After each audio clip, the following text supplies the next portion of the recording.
Hi friends, welcome to Dawn Academy. In this lesson, we will learn about the stress-strain relationship of concrete. In this clip we can see workers pouring concrete into large steel molds on a construction site. The experimental, or actual stress-strain curve, for concrete, is very difficult to use in design. Therefore, IS Code 456-2000 has simplified or idealized it as shown in figure. For design purpose, the compressive strength of concrete in the structure is taken as 0.67 times the characteristic strength. The 0.67 factor is introduced to account for the difference in the strength indicated by a cube test and the strength of concrete in actual structure.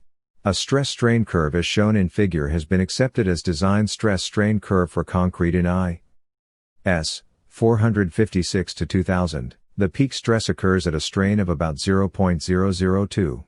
From 0 strain to 0.0020 strain, the curve is parabolic. From 0.0020 strain to 0.0035 strain, the stress remains constant. For the purpose of design, in limit state method, the compressive strength of concrete in the structures is assumed to be 0.67 FCK, characteristic strength. For the material strength, a partial factor of safety, RMS equals 1.5 is applied. In addition to this, the maximum compressive stress in concrete for design purpose is equal to 0.67 times characteristic strength divided by partial safety factor 1.5 is equal to 0.446 times the characteristic strength.